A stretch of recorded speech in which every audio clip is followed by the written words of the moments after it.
Resident Evil 7 saved the franchise. That's a phrase you'll hear constantly when people talk about Resident Evil's history. But did it actually? Resident Evil 6 sold millions of copies, and financially, the franchise was hardly on its last legs. So why did Capcom feel the need to completely reinvent the series for Resident Evil 7? To answer that, we need to look at three things: how Resident Evil 6 actually performed, what happened to the franchise creatively, and whether Resident Evil 7 really fixed those problems. So today, we're going down the rabbit hole to find out whether Resident Evil 7 really saved the franchise. To start this off, we need to go all the way back to 2009 and the early 2010s. Resident Evil 5 had just come out and it went on to sell more than any other Resident Evil game before it. Resident Evil 6 entered full development in 2009 and Capcom stated that it would be drastically different from its predecessors. Now, why did they want to make it so different? When Resident Evil 5 was being made, co-op gaming was becoming a huge deal, and at the same time, action games were absolutely dominating the industry. Resident Evil 4 had already experimented with bringing much more action into the survival horror,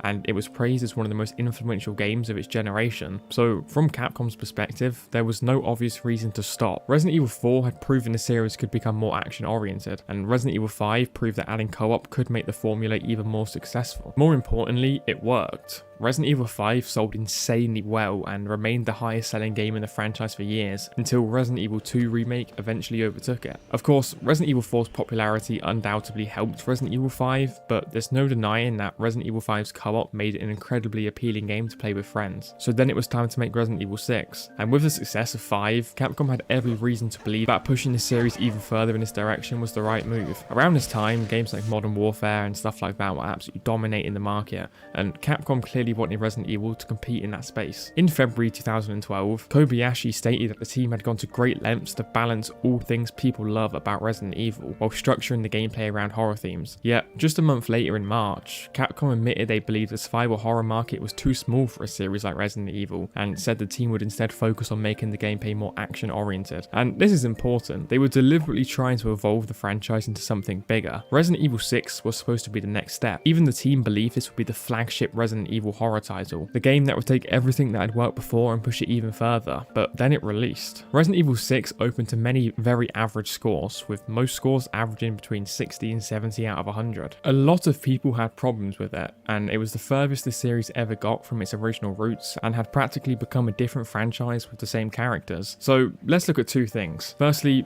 was it a financial flop? No. Resident Evil 6 didn't lose Capcom money. In fact, it has gone on to become one of the best-selling games in the entire series. The problem was that Capcom expected even more. When the game launched, sales were strong, but they quickly began to slow down. Capcom had been expecting Resident Evil 6 to become a massive blockbuster, and it just simply didn't maintain the momentum they were hoping for. So calling Resident Evil 6 a commercial flop isn't really accurate. It was something more interesting, a disappointment. So if Resident Evil 6 wasn't a commercial flop, why is it remembered so negatively? Well, I think the answer is actually a little more complicated than simply just saying Resident Evil 6 was bad, because there are plenty of people who genuinely do love this game. The problem was that for a huge part of the audience, Resident Evil 6 represented everything they thought had gone wrong with the franchise. When you compare something like Resident Evil 6 to something like Resident Evil 1, you can see why people didn't like the changes. The early games are full of those tense situations where you need to make use of the things available to you, and Resident Evil 6 is wildly different. Massive action set pieces and big blockbuster moments. And that's not to say the original games are perfect. They were struggling, and the original Resident Evil 4 quite literally had to save the franchise. Resident Evil 4 just knew how to balance the action with the horror and tension, while 6 just tried to be everything at once. There's so many different stories and campaigns that focus on different things that it starts to become quite a messy experience. So while Resident Evil 6 wasn't a commercial flop, it was a creative disappointment for a large part of the audience, and more importantly, it left Capcom with a problem. Where exactly could Resident Evil go from here? Resident Evil 6 had left Capcom in a strange position. The game had sold millions,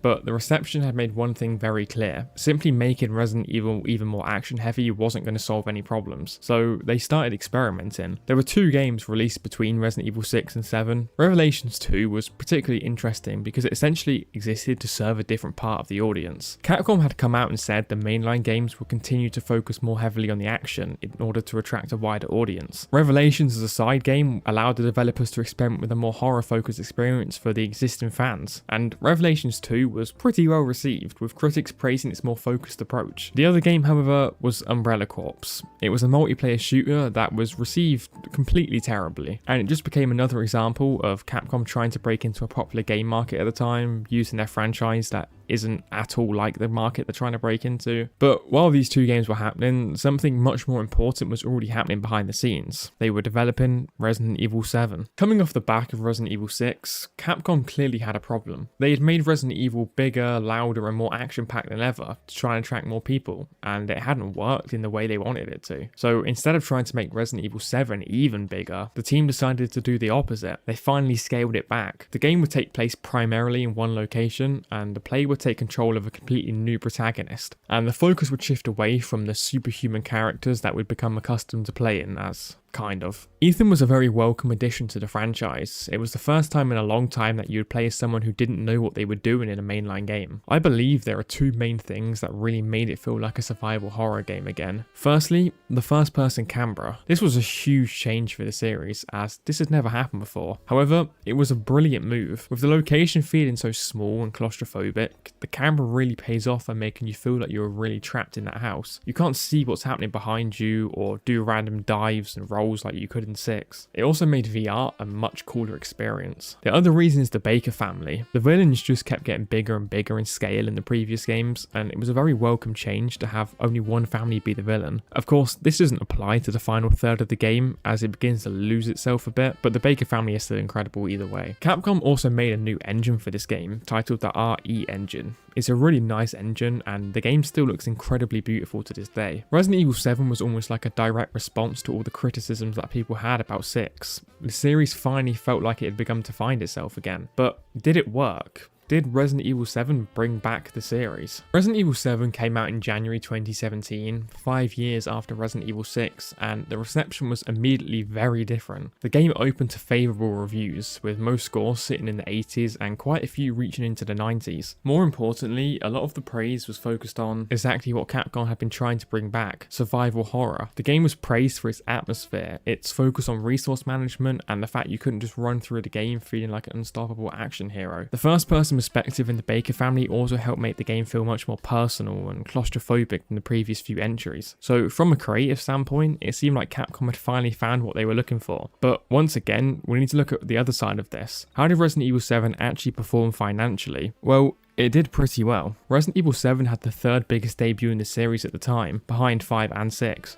and by February 1st, Capcom had already stated that the game had recouped its development costs. So unlike Resident Evil 6, there wasn't really any question about whether the game was going to make back its money. However, there still was a slight problem. By April, Resident Evil 7 had sold around 3.5 million copies, which was about 500,000 below Capcom's original target of 4 million. On paper, this sounds like the exact same problem Resident Evil 6 had. Capcom made the game, expected it to sell a certain amount, and then it watched it fall slightly short. But there was a pretty important difference this time. Resident Evil 7 didn't stop selling. Capcom eventually estimated the game could reach around 10 million copies sold, but instead of disappearing after its launch window like a lot of games do, Resident Evil 7 continued to sell for years, and by 2026, it's gone on far beyond the original 10 million target, with the game becoming one of the biggest selling entries in the entire franchise. And I think this is where the idea that Resident Evil 7 saved the franchise starts to make more sense. Not because Resident Evil was about to go bankrupt, or because Resident Evil 6 had somehow destroyed the series financially, because that simply just isn't true. Resident Evil 6 had sold millions of copies, and it still is one of the best-selling games in the franchise today. The problem was that Capcom had created a series that was becoming increasingly difficult to understand. Resident Evil 4 had taken the series in more of an action-focused direction, and it worked incredibly well. Resident Evil 5 took that even further with the co-op, and it worked again. And then Resident Evil 6 pushed the same idea as far as it possibly could, and while it sold extremely well, the reception showed that there was a limit to how far the franchise could move away from survival horror before people started to ask what actually happened to Resident Evil. Resident Evil 7 proves that Capcom didn't need to choose between the old Resident Evil and the new one. They could take the ideas that made the originals work and modernize them. The game was still accessible to a modern audience, it still had guns and action, and it still had a much more modern control scheme, but it brought back the things that had been missing. Exploration became important again, resources actually mattered,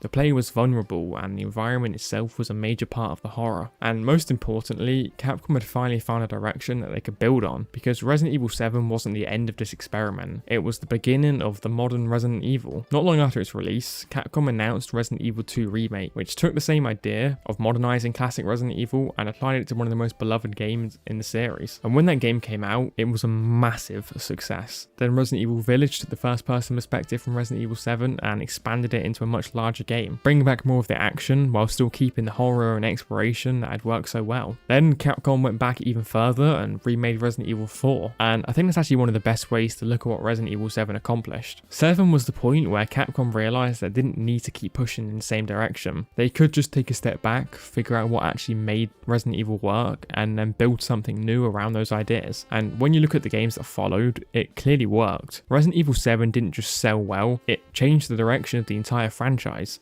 and the games that followed are arguably the strongest evidence of that. So, did Resident Evil 7 save Resident Evil? Well, yes and no. If we're talking financially, then no. Resident Evil wasn't really in a position where it needed saving in the first place. Resident Evil 6 had sold millions of copies, and 7 itself didn't immediately hit every sales target Capcom had set for it. But if we're talking about the identity of the franchise, then I think the answer is much closer to yes. Resident Evil 7 showed Capcom the series didn't need to become bigger and louder to be successful. It didn't need another huge story with 5 different characters and explosions happening every 30 seconds. It just needed to feel like Resident Evil again, and that's exactly what it did. So maybe Resident Evil 7 didn't save the franchise from financial failure, but it sure as hell helped it become the powerhouse it is today.